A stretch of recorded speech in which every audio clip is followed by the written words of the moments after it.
Bismillah, salatu salam ala rasulillah. Bienvenue dans cette 10e partie de la correction des tests psychotechniques pour l'accès au COP 2022. Question 46.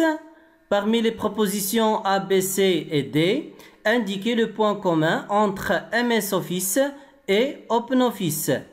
Est-ce que c'est A, les deux sont payants, ou bien B, les deux sont des suites bureautiques, ou bien C, les deux sont des logiciels libres, ou bien D, les deux sont commercialisés par Microsoft.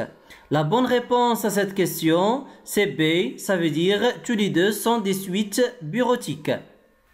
La différence entre les deux, c'est que le premier, Microsoft Office, est un logiciel propriétaire et payant. Propriétaire, c'est de la société Microsoft, et payant parce que si on veut utiliser la version complète de Microsoft Office, on doit acheter sa licence. Donc, c'est un ensemble de logiciels payants. C'est une suite bureautique payante. Par contre, OpenOffice contient des logiciels semblables aux logiciels qui se trouvent dans la suite de Microsoft Office. Mais la différence entre les deux, c'est que OpenOffice contient des logiciels libres et gratuits.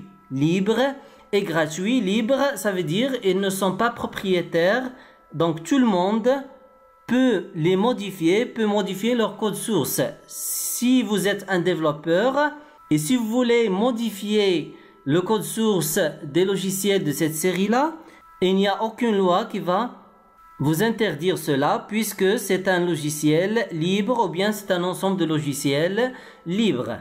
De plus, OpenOffice, c'est un ensemble de logiciels, c'est une suite bureautique qui est gratuite. Donc pour l'utiliser, il suffit de la télécharger et de l'utiliser directement sans acheter aucune licence.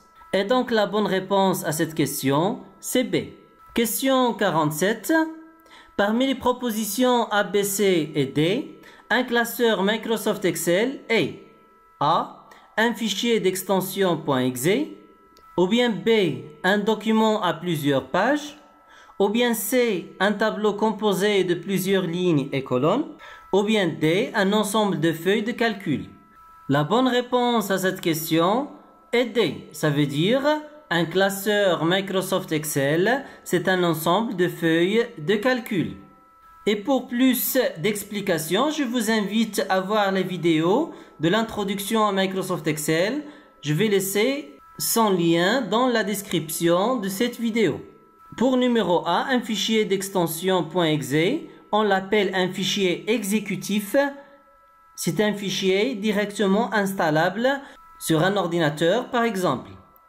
Un document à plusieurs pages, ce n'est pas un classeur de Microsoft Excel, mais c'est un nom qu'on peut poser sur un fichier créé par Microsoft Word. Donc Microsoft Word permet de créer des documents et ces documents peuvent contenir plusieurs pages. Donc B, c'est faux. Pour C, un tableau composé de plusieurs lignes et plusieurs colonnes, ça ce n'est pas un classeur, ça peut être, je dis ça peut être parce qu'on peut trouver un tableau dans Microsoft Word de n'importe quelle feuille réelle ou bien de n'importe quel autre logiciel. Mais dans Microsoft Excel, une feuille de calcul est un grand tableau qui est composé de plusieurs lignes et de plusieurs colonnes. Et dans ce grand tableau, on peut créer d'autres petits tableaux à l'intérieur où on peut intégrer des données et on peut faire des calculs automatisés. Et donc, la bonne réponse à cette question, c'est D, ça veut dire un classeur Microsoft Excel. C'est un ensemble de feuilles de calcul et vous allez trouver plus d'explications dans la vidéo que je vais vous laisser dans la description. Question 48.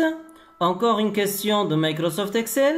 Parmi les propositions A, B, C et D, dans Microsoft Excel, la zone qui permet de saisir des valeurs et des formules est: est-ce que c'est A, la barre de titre, ou bien B, la barre de menu, ou bien C, la barre de formule, ou bien D, la barre d'outils standard? La bonne réponse à cette question est C, ça veut dire la barre de formule. Vous allez trouver les composants d'un classeur Microsoft Excel dans la vidéo que je vais vous laisser dans la description qui est une vidéo d'introduction à Microsoft Excel. Pour A, la barre du titre se trouve en haut de la fenêtre.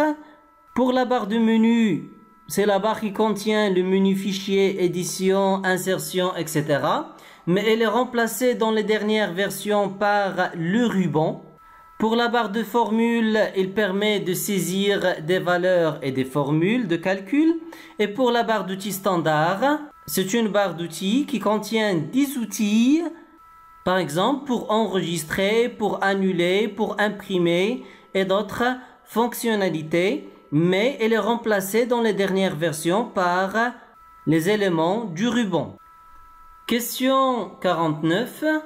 Parmi les propositions A, B, C et D, l'indication dièse, dièse, dièse, dièse dans une cellule Excel apparaît lorsque.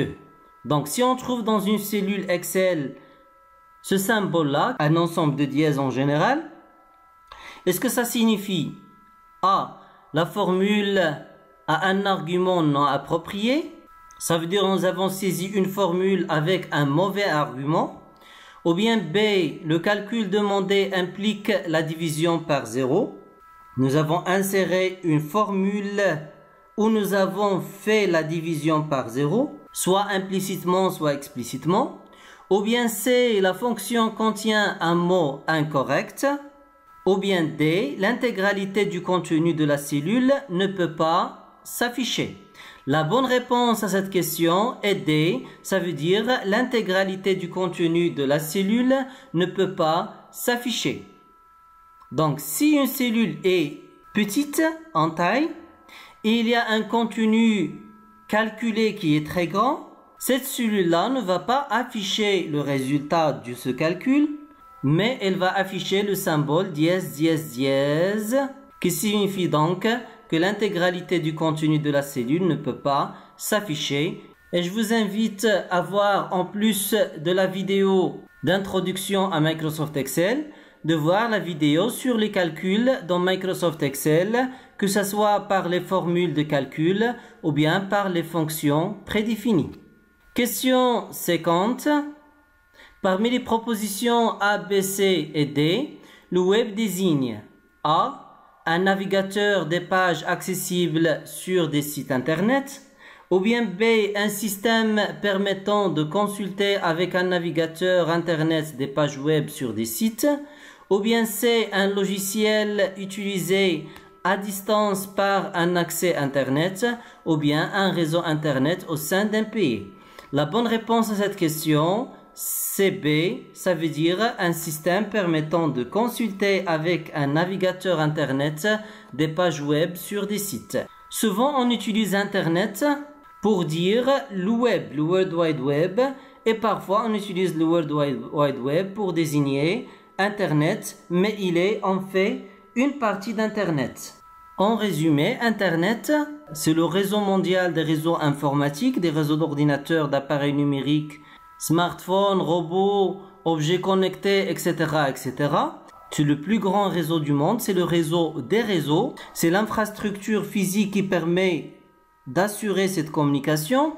Par contre, le web, c'est un service parmi d'autres qui utilise cette infrastructure, qui utilise Internet pour fournir des informations et des services en ligne à travers des navigateurs web comme Google Chrome, comme Mozilla, comme Internet Explorer. Et donc, la bonne réponse à cette question est B. On arrive à la fin de cette partie. Je vous remercie pour votre attention. N'hésitez pas de vous abonner à la chaîne, de mettre j'aime à la vidéo et d'activer la cloche pour recevoir du nouveau. Bon courage à tous!